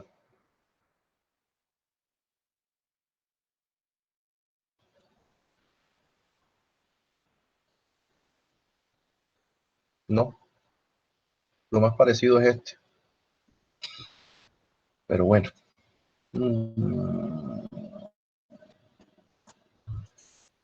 Bueno. Así es la cosa. Y la ubicación de esto tiene que ser de manera fácil, que pueda entrar y salir. Aquí con el acero no hay que rotarlo ni nada de eso, porque el acero se conserva bien almacenado bastante tiempo. Lo único es que no puede estar en contacto con el piso porque se corroe fácilmente, entonces hay que tener esa precaución. De resto, y en todos los espacios estos que hay aquí en las paredes se pueden almacenar otro tipo de herramientas, como por ejemplo las pulidoras, los martillos y todo eso. Una consideración es que estas paredes también pueden utilizarse para colocar los martillos, pinzas y eso de forma organizada. El almacén tiene que ser tenido en cuenta con un administrador o un bodeguero. Vamos a quitar este reflejo. Un bodeguero que sepa, pues, que tenga, ¿qué les digo a ustedes? Que sepa sacar cuentas. Normalmente nosotros llevamos el orden de entrada y salida de el control de la entrada y salida de las herramientas y materiales. Lo hacemos a través de lo que se llama un Cardex. El Cardex son unas tarjetas de entrada y salida de materiales y herramientas. Es una tarjeta que el mismo bodeguero debe llevar. Entonces el maestro fue y solicitó 5 varillas de media, 2 martillos, un serrucho. Entonces él firma esa tarjeta de salida. Cuando usted haga la contabilización de acero, dice, faltan 5 varillas de media, el maestro las utilizó y usted la verifica en dónde las utilizó. Esa es una forma de controlar la salida y entrada de herramientas y sobre todo el consumo de los materiales. Es fundamental el Cardex. El control de la entrada y salida de herramientas y materiales lo hacemos, aquí me equivoqué, lo hacemos a través de el Cardex. Repito, el Cardex es una tarjeta de entrada y salida que ustedes marcan y el que las utilizó la firma. Entonces, al final de la labor, cuando se hace la contabilización de las herramientas, falta el martillo, falta el serrucho, eso lo tiene, buscan en el Cardex, lo tiene fulanito de tal. Y los combustibles pueden estar almacenados en forma aledaña en una bodega ventilada, aireada, especialmente diseñada para almacenar los combustibles. Los combustibles no pueden estar almacenados aquí. Si ustedes se dieron cuenta, esto no tiene ventanas. La emanación de gases y eso se acumula aquí en estos recovecos y puede causar explosiones. Entonces, todas las herramientas y equipos que produzcan emanaciones, vapores, como por ejemplo la mezcladora, los generadores de corriente, es decir, que utilicen combustibles fósiles, tienen que estar almacenados aparte. Aquí solamente se pueden almacenar las cosas eléctricas, las herramientas de mano y los materiales, pues como el cemento y la varilla. Todo lo que es materiales pétreos como la arena, piedra y eso se almacena afuera. Puede ser la intemperie cubierto con una lona o un plástico para evitar los cambios de humedad. Bueno, eso era todo lo de la clase de hoy. ¿Qué dudas tienen? ¿Qué preguntas tienen? Profe, sí, yo tengo una pregunta. Si usted tiene una construcción no tan grande, pero si va a manejar, o sea, el ejemplo que colocó, la casa de la Toscana, entonces usted quiere hacer el almacén, ¿en qué momento ya necesita el espacio del almacén? ¿Qué hace? Cuando ya tú fundes la losa, cuando tú fundes la losa de entrepiso, ya tú puedes desbaratar el almacén y almacenas todo debajo de la losa. Ya tienes todo cubierto. Ya desde el mismo momento en que tú armas la losa y fundes la losa, ya tú ese almacén ya está sobrando. Ya quitas ese almacén. ¿Por qué? Porque ya tú tienes techo, digámoslo así. Ya cuando tú fundes la placa, tú puedes almacenar todo en el primer piso. Y se almacena hasta de mejor forma. Tienes más espacio y todo. Entonces ya el almacén pasa a un segundo plano. ¿Correcto? Ok. Profe, una pregunta. Dime. Cuando usted está hablando de cómo ubicar el cemento y esa parte, no sé si hay un número limitado de filas en las cuales se puede ubicar el cemento, porque hasta donde yo tenía entendido, cuando se coloca cierta cantidad de cemento uno sobre el otro, pues se pueden llegar a compactar.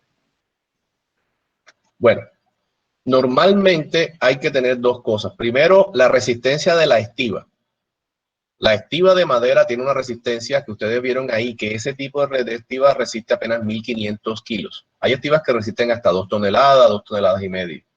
Segundo, tú no vas a almacenar una gran cantidad de cemento porque acuérdate que el límite de altura es la altura de tus ojos.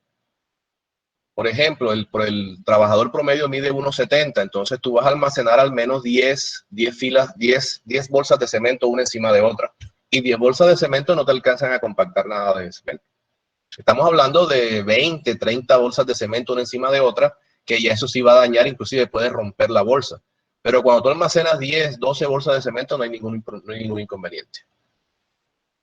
Y lo otro, la cantidad de cemento que vas a almacenar en la bodega depende del consumo promedio que tú tengas por día. Si tú en un día consumes 50, 60 bolsas, si tú tienes 150 bolsas, acuérdate que vas a tener apenas cantidad de cemento para 3 días. Tienes que hacer pedidos constantes. La consideración que debes tener presente es la cantidad de cemento que debes tener almacenado en obra depende del consumo diario proyectado por la demora en que te va a llegar el cemento. Por ejemplo, si tú pides el cemento hoy, 24 de marzo a las 4 de la tarde, te va a llegar, por cuanto un ejemplo, el sábado a las 8 de la mañana, vas a demorar todo el jueves, que es mañana, todo el viernes sin cemento hasta el viernes de la mañana. Es decir, vas a demorar sin cemento 3 días. Si tu consumo de cemento son 50 bolsas por día, tú tienes que tener al menos 150 bolsas almacenadas ahí que te permitan consumir el día de mañana, el día viernes y el sábado. O sea, la cantidad de cemento depende primero de tu consumo y segundo en la demora en la llegada del cemento a la obra. A veces la llegada del cemento a la obra te dicen no llega el sábado sino el lunes. Entonces ahí tú comienzas a tener problemas. Si tú tienes ese inconveniente, pues ya no puedes almacenar 150 sino 200 bolsas. Entonces aquí en el dibujo tienes que colocar 2 estivas más o cambiar la capacidad de cada estiva. Es decir, que entre todas estas quepan 200 bolsas de cemento. Normalmente yo diseño todo esto para que me quepan 200 bolsas de cemento. ¿Por qué? Porque es que las 200 bolsas de cemento te hacen 10 toneladas. Y cuando tú tienes esas 10 toneladas, el camión va full. El camión ese, que es el famoso camión 600, te lleva las bolsas de cemento completicas. Ni te sobra ni te falta. Y el flete te sale hasta gratis. ¿Por qué? Porque el cemento tiene esa particularidad. Cuando tú compras cemento, las empresas, si vas a comprar 10 toneladas, o sea, 200 bolsas, el cemento no llega a Sincelejo, sino que directamente te la piden desde Torcemento, allá en Argos, en Tolo Viejo, y te la mandan directamente para la obra. Es decir, no hay un descargue para luego volvértelo a cargar y para descargar en la obra, sino que directamente te lo mandan de Argos y te lo descargan en obra. Es decir, esa tramitología te la evitas con esa cantidad exacta de cemento. O sea, las cantidades mágicas en el cemento son 200 bolsas. Y 700, porque las 700 te hacen 35 toneladas, que es la capacidad bruta de un tractocamión, es decir, de una tractomula. 35 toneladas, es decir, 700 bolsas de cemento. Acuérdense que la bolsa tiene un peso de 50 kilos. Por 200 te da 10 toneladas, o sea, 10.000 kilos. Eso es lo que tú normalmente tienes que estar almacenando aquí. ¿Qué otra pregunta? Bueno, entonces nos vemos el viernes. Que pasen feliz tarde. Hablamos. Yo esta clase se la estoy mandando ayer. O vamos a esperar a terminar todo y se las mando después. Mejor. Porque nos falta hablar de otras cositas.